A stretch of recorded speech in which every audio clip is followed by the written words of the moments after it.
10 साल से थोड़ी सी हुई है। हाँ, अब गाड़ी भी चलाते हैं हाँ तो गर्दन घूमती नहीं, तो अब इसलिए हम कार्बो ड्राइवर रखो। मोबाइल से पीछे वो लेना पड़ा, कोई ऐसा समस्या बढ़ जाए तो बाद में नुकसान होता है। दूसरी बात यह तकलीफ गर्दन की है। वायु विकार कितनी है, जैसे गैस बनती है आपको बराबर हाँ, में? गैस ज़्यादा बनती है।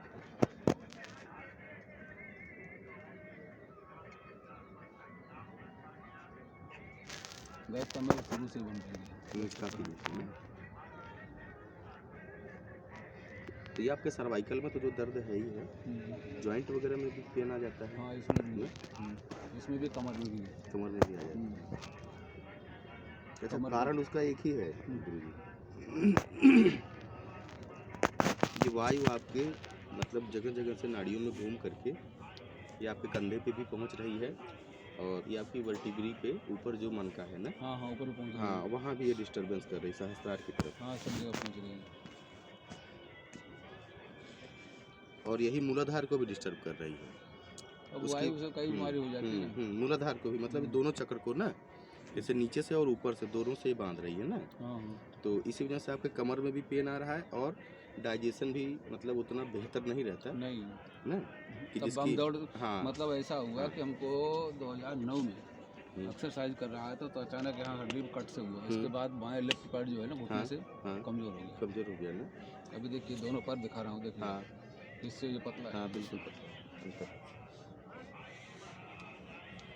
और उसमें कोर्ट कचहरी का इतना लोड था कि सब मुझे अकेला करना पड़ता था। अच्छा। भाग दौड़ करना, उन्हें सीढ़ियों पर चढ़ना दौड़ दौड़ करके। बेटा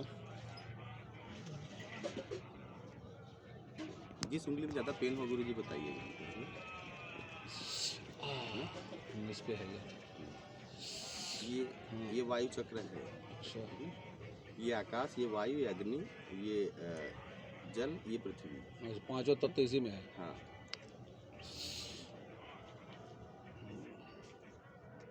ये भी दर्द कर रहा है। भोजन पचता नहीं ना, इसलिए आम दोष बन रहा है। अच्छा ना, इसलिए ये जो अग्नि है ये लीवर को कमजोर बनाए हुए है। अच्छा ना, और चूंकि है क्या कि जैसे तैली चीजें पहले खाते थे क्या? पहले चीज़ ना, इतना नहीं। पहले शुरुआत में शुरुआत में भी इतना नहीं। नहीं अरे वृंदावन भंडारा के समय कभी आते नहीं थे। और भंडारा रोज नहीं, कभी कभार। अब आज भी खाली सब्जी। इसमें देखिए, इसमें कम पेन है उसकी हाँ अपेक्षा। हाँ, कम। ये पुरुष की नाड़ी होती है, ये महिलाओं की। अच्छा, तो अब इससे जो अस्थि विकार वगैरह हैं जी ना, वो आने लगते हैं। जॉइंट के बीच में जो वायु चल रही है ना, हाँ हाँ, वो सब तो आता क्या है। करती है कि वो फ्लूइड को सुखा देती है। जो तैल बनता है ना चिकनाहट बनाने के लिए, हाँ। कि एक जॉइंट दूसरे जॉइंट से घिसे ना, आसानी से चलता रहे। तो जब देखिए अभी तेज हवा चलने लगती है तो कपड़ा तेजी से सूख जाता है। हाँ, बराबर। ऐसे उन फ्लूइड को सुखा दी है ना। तो वायु बन इसलिए रही है कि आपका लीवर वीक है। अच्छा ना, और जो भोजन है, ये देखिए तेजी से, जो भोजन है मतलब उस प्रकृति के अनुकूल नहीं है कि जो लीवर को मजबूत करके रख सके। ना गुरुजी, भोजन जैसे जब आप करते हैं तो उस दौरान पानी वानी भी पीते रहते हैं? पीते कम पीने पानी। अभी कम पी रहे हैं? खाना खाने के बाद भी? खाना खाने के बाद थोड़ा हल्का दवा लेता हूँ तो उससे पानी पीना ही पड़ता है। अच्छा, पहले जैसे पहले ये समस्या आपको काफी दिन से है? ये काफी दिन से है। काफी मुझे दिन से। वृंदावन से भी हाँ। कब्जियत पेट का और वायु का हाँ, जो था, हाँ। ये हमको वृंदावन से हाँ, ही है। वृंदावन से है। मल का चिकना हो जाना, थोड़ा सा स्टूल हाँ, पास कभी होने में। कभी हाँ, हो जाता है, नहीं हाँ, तो इस समय तो पेट सफाई नहीं हो रहा है। हाँ नहीं हो रहा है ना, इसीलिए आपको पेन है। हाँ, वही बता अगर रहा पेट हूँ। साफ हो जाता है तो पेन जो है 50% अपने आप ऑटोमेटिकली मैनेज हो जाता है। तो पेट सफा नहीं होता तो हम दवा वहाँ से भी बीच में हमको कभी हाँ दादा जी बता रहे हैं। 3-4 जैसे जो भोजन महीने है, से पूरा शरीर को खुजली हो रही है। अच्छा तो डॉक्टर को दिखा के मैं दवा ले रहा नहीं, हूँ। खुजली इस वजह से हो जाती है कि जब मल बराबर साफ नहीं होता है तो मल अवरोध से क्या होता है कि टॉक्सिन मतलब वो फिर सड़ने लगता है ना, सड़ता है तो ब्लड में आ जाता है, ब्लड स्ट्रीम में वो सोख लिया जाता है, और खून फिर रक्त जो है ना वो प्योर नहीं रह जाता। जब वो प्योर नहीं होता तो त्वचा के जो विकार हैं, किसी को हाँ अलग अलग तरह की बीमारियाँ, छोटी मोटी, किसी को दांत, किसी को खुजली, किसी को सोराइसिस, किसी को एक्जिमा, किसी को फोड़े, फुंसी, हाँ, मतलब किसी न किसी रूप किसी रूप में वो बाहर निकलता है। परिवर्तित होते रहते हैं। तो ये बिल्कुल ठीक हो जाएगा गुरु जी। अच्छा, ये ऐसी चीज़ नहीं है ठीक बस है। जैसे कहीं पे फिसलन हो, कोई जानता ना हो, बार बार फिसल के गिर रहा हो, सेम वैसे ही है। अच्छा। जैसे ही आप भोजन के तरीके में थोड़े सा मैचिंग करा देंगे तो ये आपकी 50% बिना किसी मेडिसिन के ठीक हो जाएगा। ठीक है। सोचते बहुत हैं।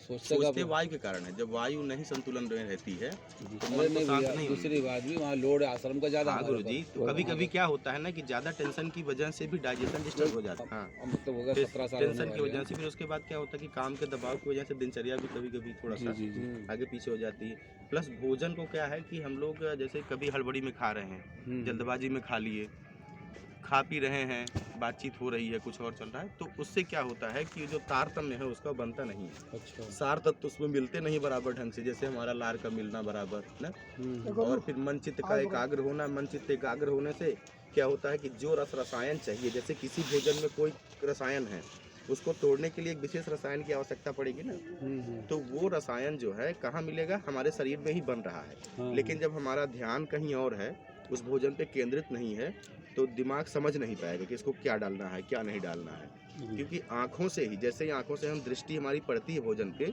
वैसे ही दिमाग सेट कर लेता है पूरा कि हाँ ये चीज़ आने वाला है, ये चीज़ें लगेंगी, तो उसी हिसाब से प्लानिंग बना के हर एक ग्रंथियों को हार्मोन के जरिए ट्रिगर कर देता है वो कि आप रेडी रहो। जैसे जीभ पे हम रखते हैं वो कन्फर्म हो जाता है वो। अब उसका प्रोसेस भोजन का डाइजेशन, गुरुजी आप ना भोजन को बहुत चबा चबा के नहीं खाते हैं। ऐसा भी हो सकता हाँ है। नहीं, ऐसा होता है क्योंकि सबसे पहली अवस्था में ही आपका भोजन का जो पाचन है डिस्टर्ब हो जाता है। जैसे कार्बोहाइड्रेट का लगभग 90% जो डाइजेशन है वो मुंह में ही होता है। जितना हम चबाते जाते हैं, और अगर मुंह में हमने चबाया नहीं तो पेट में जाके जो प्रोटीन का पाचन होना है तो वो प्रोटीन को पचने नहीं देगा। और जब पेट में प्रोटीन नहीं पचेगा, अब ये दो चीज़ कार्बोहाइड्रेट प्रोटीन मुख्य घटक है, नहीं पचे तो पेट क्या करेगा? जल्दी से लेकर के आगे ठेल देगा उसको, क्योंकि वहाँ पे डिस्टर्बेंस कर रहा है। तो आगे जो आंत में जा करके डियोडनम में जो हमारे फैट का पाचन होना था वो उसमें रुकावट कर देगा। और जब ये तीनों चीज़ डिस्टर्ब हो गई तो जा करके ये भोजन चोक कर जाएगा। तो इससे क्या होगा कि एक तो जो उससे रसायन मिलने थे वो शरीर में कम हो जाएंगे, और अब वो चोक हो गया तो सड़ेगा तो जो उसमें से विष बनेगा वो हमारी आंतों में आ जाएंगे। आंत मतलब खून में वो आ जाएंगे तो हार्ट उसको पूरे शरीर में पंप कर देगा तो जगह जगह अंगों को बीमार करेगा। जैसे भी आप देखिए कोई बहुत भूखा हो तो उसको अच्छी क्वालिटी का नहीं खोजेगा जो मिल जाए उसको। भूख में तो वो चाहे मिट्टी में भी पड़ा होगा झाड़ करके निकाल खा लेगा वो। ऐसे जो हमारे शरीर में रसायनों की कमी होने लगती है तो खून में जो मौजूद है वो उन्हीं को यूज करने लगेंगे, तो क्या होगा कि बीमार तो होना है उनको ना। तो इसी प्रकार से बस भोजन में हमको बदलाव ले आना। क्या भोजन हमको सूट कर रहा है, जो चीज़ें वायु विकार को बढ़ा रही हैं वो भोजन कम कर दीजिए। भोजन को चबाने का प्रोसेस बढ़ा दीजिए। खाने के दौरान बहुत कम पानी पीजिए, नहीं तो पित्त पहले से ही इनका बहुत कम, ना के बराबर पानी हाँ। ना के और बराबर। खाने के बाद भी पानी 1 घंटे बाद ही पीजिए, क्योंकि 1-1.5 घंटे तक भोजन पेट में पड़ा हुआ है, और पेट में पड़ा हुआ है तो उसमें हाइड्रोक्लोरिक एसिड मिल रहा है। क्या कर रहा है? उसको सॉफ्ट बना रहा है। उसमें मौजूद जो वायरस बैक्टीरिया हैं, जो आगे जब हमारी आंत में भोजन जाएगा तो वहाँ कोई वायरस बैक्टीरिया नहीं जाना चाहिए, नहीं तो क्या होगा कि वहाँ वो डिस्टर्ब कर देगा। वायरस जो हमारा बड़ी आंत है उसमें करोड़ों बैक्टीरिया भरे पड़े हुए हैं। उन्हीं का काम, जैसे वर्कर है ना, फैक्ट्री में वर्कर ही होते हैं काम करने वाले, वो सब वर्कर हैं। भोजन में जो मौजूद है उसको खून में ले जाकर पहुंचा देते हैं, खून से जो बना हुआ उसको वहां से लेकर डाल देते हैं। अगर ये कोई गलत, जैसे आतंकवादी कहीं पहुंच जाता है तो क्या करता है? फायरिंग करने लगता है। वैसे ही अगर बाहर का बैक्टीरिया वो भोजन के जरिए हमारी आंत में पहुंच गया तो वहां सबको डिस्टर्ब कर देगा वो। तो अगर हम सबसे पहला जो मुख्य है उसमें भोजन को खूब चबा के खाइए जरूरी ना। अच्छा, मात्रा जो है जितना आप भोजन कर रहे हैं उससे मात्रा 30% कम कर लीजिए आप, ठीक है ना। और गेहूं का उपयोग थोड़ा कम कर दीजिए, मिक्स आटे की रोटी खाइए। रात्रि का जो भोजन है उसकी मात्रा 50% से ज़्यादा ना। ज़्यादा पेन हो रहा है आपको, क्योंकि ये जो वायु नाड़ी है ना ये बहुत ज़्यादा जो है डिस्टर्बिंग हो रही है। तो कुल मिलाकर के भोजन को बहुत चबा के करिए। 1-1.5 घंटे बाद पानी पीजिए, गुनगुना पानी पीजिए ना। शाम को भोजन कम करें। और हाँ, शाम के भोजन को कम कर दीजिए। और उसमें जैसे अरहर की दाल है ना, लेता हूँ, खाली मूंग ले रहा हूँ। हाँ मूंग ले रहे हैं, सुपाच्य है वो, उसकी खिचड़ी हो गई, जौ की दलिया हो गई, जब गदलिया मैं अक्सर अभी वो नासिक में हाँ। ज़्यादा गदलिया लेता हूँ। हाँ। गेहूं को रहती है तो जब हाँ, चावल नहीं, चावल बंद ही है, फ्राई कर दो। और दाल रहती है, मूंग की दाल लेता हूँ, अरहर की हाँ, दाल नहीं, कभी अरहर की कभार दाल ले लिया। लेते हो। हाँ, बाकी कभी हाँ। कभार बाकी नहीं। अच्छा और ये है कि आटे में गेहूं चलता ज़्यादा है हमारे यहाँ। अच्छा गुरु। आटा मिक्स कर लेंगे, हाँ आटे में खाइए ठीक है। उसको ना। मक्का और ज्वार। भोजन को चबाना खूब है, इतना चबाना है कि मुंह में पानी हो ठीक है। ना। और बाकी फल का उपयोग, पपीता सुबह जरूर खाइए आप। हमारे सवेरे का नहीं? नाश्ता हमारा फल ही से है। हाँ, मैं फल में ये कीवी है, सफरचंद है, सेव। हाँ हाँ सेव कीवी है, हाँ, सब सेब आपके लिए तो हितकर है ही है। और पपीते का उपयोग जरूर करिए आप। ठीक, अब शुगर है तो इसलिए थोड़ा सा। नहीं आप बिल्कुल खा सकते हैं। अच्छा। फल का जो मिठास है हाँ हाँ। वो शुगर की दवा है अच्छा। ना। फलों का मिठास जो होता है उसमें फ्रक्टोज है। फ्रक्टोज जब हम ब्लड में चेक करते हैं पर तो आम तो ज़्यादा घातक है। आम भी आप खा सकते हैं गुरुजी। एक आम, वही क्यों एक पका आम 24 घंटे में खाइए, एक आध केला खाइए, बाकी पपीता सेब 2-4 से जितना आप फ्रूट खाते जाएंगे नेचुरल न्यूट्रिएंट शरीर को मिलेंगे। और जो उस जैसे अभी आपने फल खाया हाँ बात। लेकिन थोड़ी देर बाद सेटल हो जाएगी वो अच्छा। ना। जब आप गेहूं खाएंगे या कोई और चीनी से बना हुआ कोई पदार्थ खाएंगे जिसमें ग्लूकोज है हाँ हाँ। ना, फ्रक्टोज नहीं है। शुगर के कई रूप हैं, जैसे नाम तो इस बीमारी का शुगर रख दिया गया लेकिन शुगर नहीं है, ग्लूकोज की बीमारी है।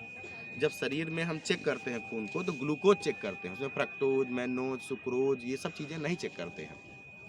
तो नेचुरल शुगर जो है वो नुकसान नहीं कर रही है, वो हील कर रही है सिस्टम को। हमारे शरीर में मिठास की भी जरूरत है ना, वो मिठास जो यूज हो सके और जो नेचुरल रस मिलेंगे उससे हमारा पैंक्रिया रिपेयर होता है। अनुलोम विलोम ना, विशेष करके अनुलोम विलोम जब आप बराबर करेंगे तो ज़्यादा से ज़्यादा प्राणिक ऊर्जा शरीर में पहुँचेगी ना। और नाभि के 4 अंगुल नीचे से श्वास को उठाइए, कंठ तक ले आइए, थोड़ी देर रोकिए। ये प्रक्रिया बता रहा हूँ चाचा जी, जैसे मतलब आप जो है हर घंटे में अगर 90 सेकंड का प्रयास कर लेते हैं तो बीमारी तो अपने आप गायब होने लगेगी, आप इतनी ऊर्जा से भर जाएंगे। उसमें करना ये है कि आप शांत होकर बैठ जाइए, जहाँ भी रहिए, जिस मुद्रा में भी ना। और क्या करिए कि नाभि के 4 अंगुल नीचे से लेकर कंठ तक श्वास को चढ़ाइए ना, और उसको 2-4-5 सेकंड रोक के रखिए ताकि वो पूरा यूज हो जाए अंदर। उसके बाद मुंह खोलिए, जैसे सांस हमने लिया ना ऐसे, कैसे थोड़ी देर रोक के रखिए। उसके बाद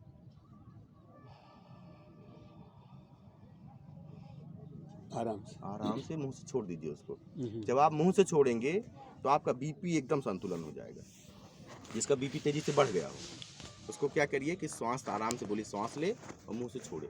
जैसे ही 10 से 11 बार करेगा तुरंत बीपी चेक करेंगे, सामान्य हो जाएगा ना। ब्लड प्रेशर कम हो जाता है। तो क्या है कि अगर 1 घंटे में 90 सेकंड सिर्फ 3 बार करिए इसको। जैसे आप कहीं जा रहे हैं, नींद लग रही, खा लिए नींद लग रही है, कोई कथा कर रहे हैं नींद लग रही है, तुरंत इसको 90 सेकंड करिए, एकदम पूरा 1 घंटे आपको न नींद आएगी न कुछ आएगी, एकदम रिचार्ज हो जाएंगे। और अगर ये श्रृंखला बनी रही तो जब आपके अंदर प्राणिक ऊर्जा बढ़ी रहेगी तो आपकी बीमारी भी ठीक करने लगेगी ना वो। इमीडिएट क्या करेंगे भोजन? इमीडिएट में यही करें चाचा जी कि जैसे हर भोजन में हींग जरूर डालिए अच्छे से ना। और अजवाइन और हींग आपके लिए ये मतलब एक तरीके की मुख्य मेडिसिन है। अजवाइन वायुनाशक है, हींग वायुनाशक है ना। और खिचड़ी जो है, खिचड़ी ज़्यादा खाया करिए ना। मूंग दाल की खिचड़ी, उसमें वेजिटेबल वगैरह डाल करके अपना उसको खाइए। तीखा चीज़ ज़्यादा मत खाइए आप, तीखा इतना ना, क्योंकि लीवर जो है वीक है थोड़ा सा ना। उसमें जैसे कहीं ना कहीं उसमें डिस्टर्बेंस है, इस वजह से वो डाइजेशन को पूरी तरीके से परफॉर्म नहीं कर पा रहा है, ब्लड भी प्योर नहीं हो पा रहा है। और आप ज़्यादा से ज़्यादा सुबह की डाइट फ्रूट डाइट लीजिए। मैं सुबह में फ्रूट लेता हूँ। हाँ, फ्रूट में पपीता जरूर शामिल करिए, अमरूद जरूर शामिल करिए। ठीक है, अमरूद उधर ये आपके डाइजेशन में भी हेल्प करेगा, क्योंकि उसके बाद वो डायरेक्ट 2 हमारा भोजन होता है 12-1 के बाद। आप यही करके देखिए। और रात को ड्राई फ्रूट भिगो करके रखिए। जैसे क्या है कि अखरोट है ना, और बादाम है, और क्या कहते हैं कि अखरोट है, बादाम है,